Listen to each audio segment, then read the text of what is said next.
This is ABC15 Mornings. And we say good morning to you on Tuesday. It's Fat Tuesday. It's Mardi Gras, so there's that. Also got a packed show for you coming up. Nick Saletti here alongside Kaylee O'Kelly. Hard to believe it is March 1st. It's going to start feeling warmer around here as we get closer and closer to the warmer months. We're not even going to go into the H zone yet, right? We want to get you over to our meteorologist, Iris Hermosillo, for a look at this forecast. And the parents need to know a lot about this for our kids. Yeah, it's going to be one of those days where layers will be a good idea. So maybe they need a sweater to start the day as you're sending kids out the door, but they're going to be shedding those layers pretty quickly. And you may want to remind them, especially the little ones, to put their sweaters in their backpacks so they don't forget it at school, because they're going to be shedding those layers pretty quickly. 55 will be our temperature by around 8 a.m. We're in the 50s to 60s with just a few 40s sprinkled in around the valley this morning. Then by lunchtime, we're already into the mid 70s. And today, look for a high of 85, 4 degrees warmer than it was yesterday. More sunshine in the forecast too. And we're not going to be too far off from records. Now, here's the deal. I don't think we're going to hit those records, but today's record high is 89. So again, not too far off from that. Then tomorrow we're all the way up to 87, flirting with those 90s and also inching closer to the record, although it does look like we'll stay below it. The record tomorrow also 90 degrees, and again forecasting a high of 87. We've got to warm up, but here's the good news. These warmer conditions, they're not going to stick around for long. In fact, we've got huge changes in time for the weekend. I'm going to show you how far temperatures will drop in that full 7-day forecast still ahead. Megan Thompson, though, giving us an update on our morning drive here on this Tuesday. Hey, Megan. Hey, Iris. Good morning to you. Thank you so much for that warning, that roller coaster ride that we will go on, those 9s. They scare me, so I'm looking forward to that most accurate forecast in full. Let's take you outside to a view from one of our ADOT cameras in the East Valley, the US 60 westbound near Priest Drive. We do have these flashing lights off to the right-hand side. You are going to be able to get by, and your traffic flows don't look to be severely impacted by this one, but that's pretty early to see a crash at this time of the morning. It looks like another one may have also popped up a little bit closer to the 10 interchange. As we see these speeds on the I-10 eastbound dropping below 25 miles per hour, it's pretty typical for this time of the morning, but something you need to be aware of. Plus, speeds right around 23 miles per hour near Glendale Avenue on the I-17 southbound. Here's a look at those desert drive times, Nick, on the I-10 eastbound from the Loop 303 to the mini stack, checking in a half hour, but the 17 and the 51 remaining green right now. We'll get a check of traffic predictor in the next few minutes. It's 6:02. Let's get to our top headlines. And happening overnight, a new round of bombs hitting Ukraine's capital, Kyiv, as Russia's invasion enters day 6. Satellite images showing a 40-mile convoy of tanks and military vehicles approaching that city. Officials believe at least 400 civilians have been killed in Ukraine. The International Court says it'll investigate potential crimes against humanity. Arizona leaders showing support for Ukraine. Governor Doug Ducey sharing this picture of the Ukrainian flag flying at our state capitol. The Capitol Dome will be lit up in yellow and blue every night this week, the colors of the flag. So will Phoenix City Hall and the Water Tower in Gilbert lighting up last night. Well, new for you this morning, a big talker today, Major League Baseball extending the deadline to try and end this lockout without having to push back opening day. Owners and the Players Union now have until 3 o'clock this afternoon. We have to keep our fingers crossed for this to come up with a new collective bargaining agreement. Well, we did catch up with an expert from the Society for American Baseball Research who's telling us it does look like a deal is close. It just seems like the players have given the owners like 90% of what they want, and the owners just will not do it. Okay, so if a deal does get done by today's deadline, there will be 4 weeks of spring training and a collective hallelujah, right? Opening day would remain at March 31st. If not, regular season games will be canceled, at least some of them, until they get a deal done. Voting by mail has grown significantly since the coronavirus was first detected in our state. In fact, 90% of Arizonans cast their ballot by mail in 2020. Jamie Warren is live at our state capitol. Jamie, there's now an effort to get rid of absentee voting altogether. So what's happening here? Nick, this is an effort that's being led by Arizona's Republican Party. Now, they have filed a lawsuit stating that voting by mail is unconstitutional. Now, just to be clear, Arizona has had a vote by mail system for the past 3 decades, and there hasn't been any evidence of widespread voter fraud. But this lawsuit claims that in-person voting is the only constitutional manner. The lawsuit is very similar to one that the Republican Party recently won in Pennsylvania. Democrats have already called it nothing more than making it more difficult for people to vote. Arizona is seen as a major battleground state for the entire country this year. 2 major races involve the U.S. Senate and choosing our next governor. Both races, which could go either way, will be taking place this November. And there are a number of other bills going through the legislature right now that are dealing with how exactly you vote. One of them would require you to write your birthday and driver's license number on a mail-in ballot. For now, reporting live from the Arizona State Capitol, Jamie Warren, ABC 15, Arizona. Well, we turn now to the pandemic, which has done a lot of things, but one unexpected effect revealing health problems that might otherwise have gone untreated. It does include hearing loss. And our Nohelani Graf joins us now live. It looks like masks have revealed some hearing issues for a lot of people. Absolutely, Kaylee. I mean, I think we all know at least one person who complained when masks really first came out that, oh, I can't hear anything, I hate them. And I think a lot of us maybe brush that off as just an overall grudge against masks, but specialists tell me that it actually signaled early hearing loss in a growing number of people that they are now finding. So medically speaking, masks are filtering out more than just germs. Specifically, they muffle high-pitched tones, and that matters because that's where we get clarity and we recognize consonant sounds in our speech. Surgical and cloth masks drop sound by 3 to 4 decibels, which isn't a lot for most people, but it does impact people who already have recognized hearing loss. Then we talk about the N95 masks that more people have been wearing lately.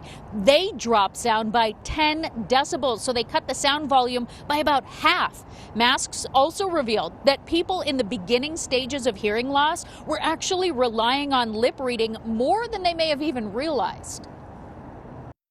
And lip reading will account for about 30% of speech understanding. You know, other people are wearing masks, and so that drops the high pitch range down from what we have found.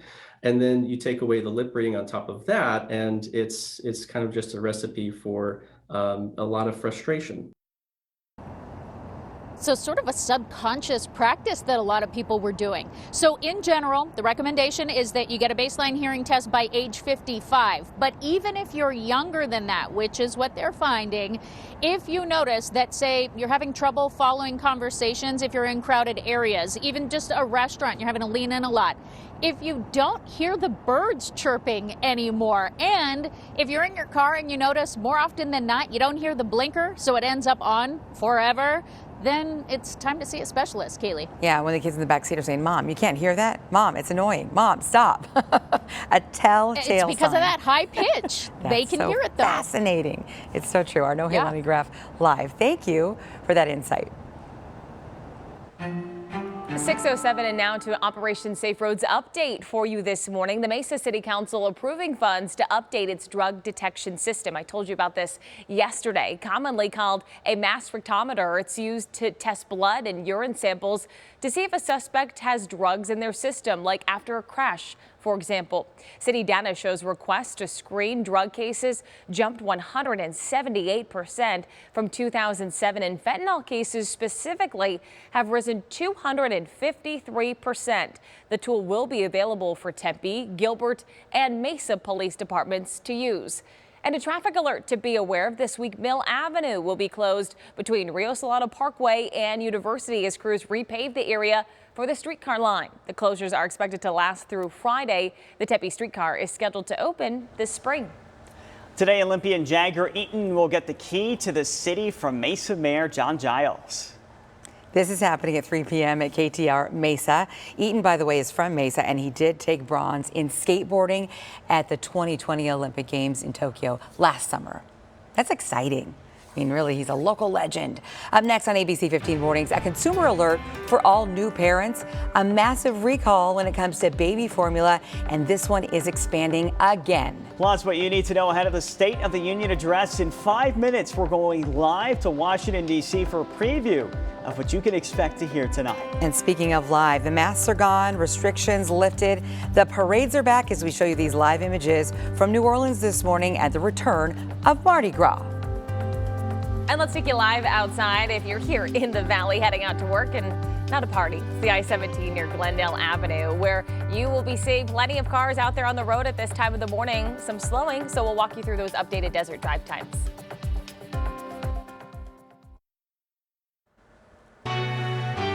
Taking a look at your Tuesday morning headlines here at almost 6:13, and this is tragic. 3 children and an adult killed after a man opens fire at a church in Sacramento. The sheriff's office there saying that the victims were the suspect's 3 daughters, along with a person who was supervising a court-ordered visit between the man and his girls. And officials say the man later died by suicide. The children's mother had a restraining order against him. Abbott Nutrition expanding its baby formula recall to include Similac PM 60/40 products, some of them. It is all part of a larger recall linked to an illness among babies, and several infants have been sent to the hospital as a result. For concerned parents, the FDA is recommending you speak with your healthcare provider. Well, the entertainment industry is fighting back against Russia's invasion of Ukraine. Disney banning all film debuts in Russia until further notice. Warner Brothers and Sony joining in on this as well. Russia makes up about 3% of global ticket sales. And get ready to party. Mardi Gras festivities wrapping up today for Fat Tuesday. It is the final day of parades and feasting before the state of Lent. The celebrations returning to New Orleans this year after being canceled because of the pandemic. It's 6:14, a crisis in Ukraine right now, and the State of the Union address tonight. Let's bring in our chief political correspondent, Joe St. George. Joe, I want to start with Ukraine. More bombs hitting the capital city overnight as a 40-mile-long Russian convoy approaches. More sanctions have been imposed against Russia and Vladimir Putin, but are they doing anything to sway him? You know, certainly it's impacted the Russian economy, Nick. You have been reporting, it seems like a different headline, right, every hour sometimes, certainly every morning when it comes to the world coming together. Even countries like Switzerland, which famously is neutral in conflicts like this, they have imposed economic penalties on Russia. Private businesses in the U.S. like UPS and FedEx, they won't be shipping or delivering packages to Russia. The Russian ruble, which is their form of currency, the lowest ever value against the American dollar. So the Russian economy has been impacted. But to answer your question, Nick, even though all of these sanctions, even though all of these economic penalties are taking place, Russia's military is continuing their march, their push, in some cases their drive, their military convoy that you alluded to, toward the capital of Kyiv. And the Russian military continues to far outnumber Ukrainian troops, even though Ukrainians are showing a fight, showing resistance. President Biden's State of the Union address will touch on that tonight. He'll likely ask Congress for more assistance to help out Ukraine. But again, he is not sending American servicemen and women to the country to fight Russia. And Joe, you mentioned this. All of this is happening in the backdrop as President Joe Biden delivers that State of the Union address tonight. There are a number of domestic obstacles the president is trying to contend with, like the economy, of course, inflation, rising gas prices, not to mention an approval rating that's reaching new lows. Yeah, and that is why it's really a reset moment for President Biden this evening. We can bring you up, show you now some numbers. 37% is his approval rating, according to the latest ABC News Washington Post poll, Nick, going all the way back to President Harry Truman. Only 2 presidents going into their first State of the Union had a lower approval rating. President Gerald Ford, former President Donald Trump. What are we watching for tonight? Parents, listen for the expanded child tax credit. Does President Biden bring that up again? Remember, An effort to extend it has stalled in Congress. It has not been available to parents since December. Student loans, a lot of Democrats want the president to take executive action. I expect, Nick, in the environment and energy to be a big headline coming out of the president's speech as well. But, Nick, expect a lot of solidarity, a lot of unity when President Biden mentions Ukraine tonight. That's something Republicans and Democrats are pretty united on.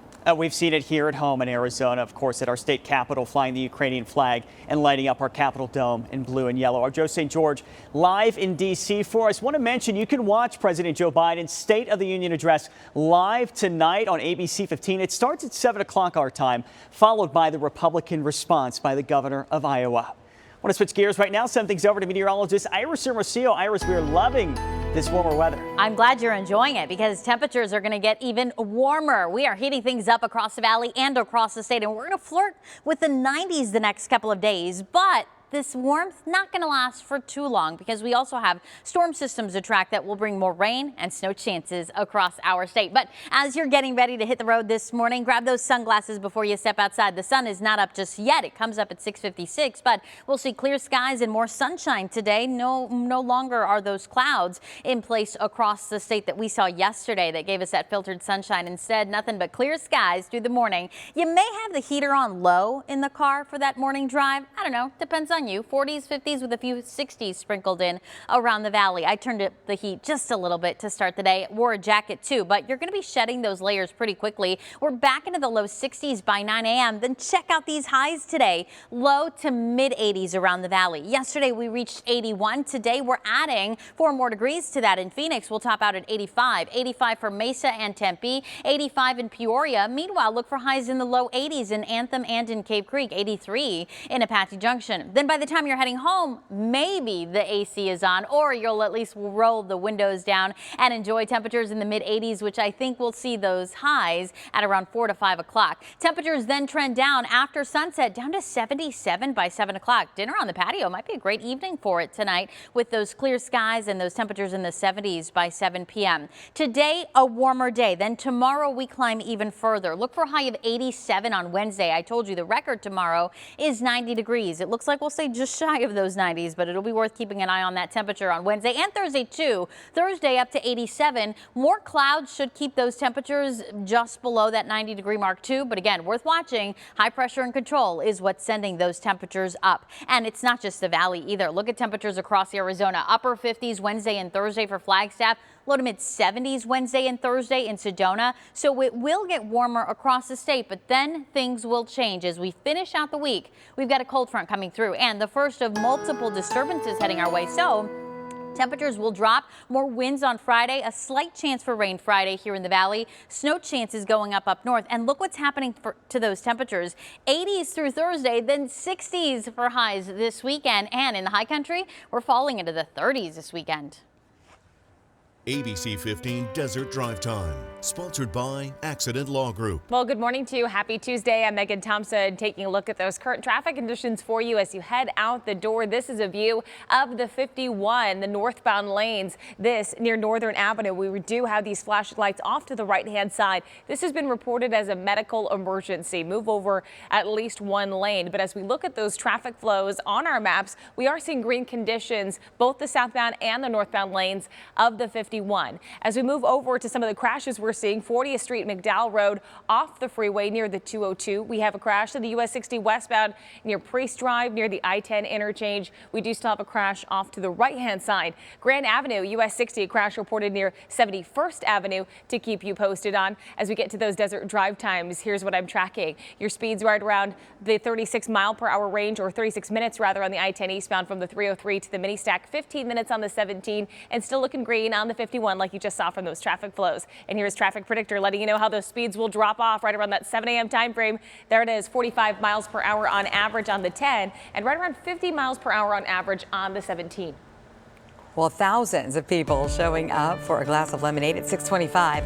A look at how much the valley is rallying around our Phoenix Suns. And at 6:36, a kid that is a true fighter, never giving up. How he beat cancer as his family is looking to take action and give back to our community.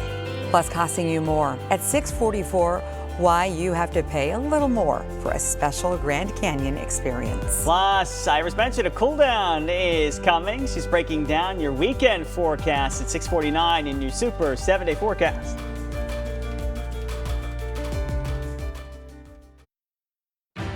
New this morning, it looks like Gen Z is benefiting the most from the Great Resignation. Average hourly pay for workers ages 16 to 24 is up 10.6% compared to this time last year. That's according to data compiled by the Wall Street Journal. The average worker only saw a 4% increase, but Gen Z is the only group whose earnings are going up faster than the level of inflation. Well, spring training may be delayed, but that doesn't mean you can't get in on the baseball spirit. Let's take a closer look at this morning's bulletin board. All month, Lester Rooftop Bar is hosting Take Me Out to the Ball Game movie nights. This is at the Hotel Palomar, which is a really cool spot downtown Phoenix. On Fridays and Saturdays, you can watch a baseball-related flick under the stars for free. The weekend, this one coming up, is Field of Dreams and Bull Durham, and there will also be a live DJ playing music. You can order food and drinks. It runs from 4 to 7 p.m. The movies, of course, they start at dusk. So grab your peanuts and your Cracker Jacks for a night of movie time fun that's sure to be a home run. That's today's bulletin board. Maybe Kevin Costner will show up. Yes, right? If you build it, they will come. Yes. All right, about 2,000 people showed up to get some lemonade and some cookies from our Phoenix Suns and more specifically, Cam Johnson. Okay, so this was part of that Super Bowl bet, you remember, with teammate Mikal Bridges, fellow Sun stars like CP3 and Cam Payne also making appearances. Johnson tells us he's thankful to everybody who came out to show their support. It means a lot to me. I've loved playing in the city since the moment I got here. I've loved living here, and these people are a big part of that, a big reason why. Well, the team says they were able to raise $5,000, of course, for Phoenix Suns charities. Yeah, look at those lines, right? Yeah, they were ready to go, and they were only out there for an hour. That's pretty impressive. 3 to 4, it's pretty awesome. Some good lemonade there. Hey, Alexa, can you find me a doctor? Next at 6:30, Amazon's voice assistant is about to start helping you with your medical appointments. And then working from home. I mean, are you guilty as charged? We had so many of us reaching for the snacks, the chips, the pretzels. Coming up, how to end the pandemic snack attacks. Are you craving them? And a 4-year-old cancer survivor here in the Valley is giving back to others on his own birthday. Coming up after the break, I'll introduce you to Mackey's Cause. Are you ready for this roller coaster? We've got a big warm up. I've been talking about it. Temperatures into the upper 80s tomorrow and Thursday, but then we've got a big drop in temperatures coming too, and it'll get even cooler by the weekend. I'm breaking down your forecast in that Super 7 day still ahead.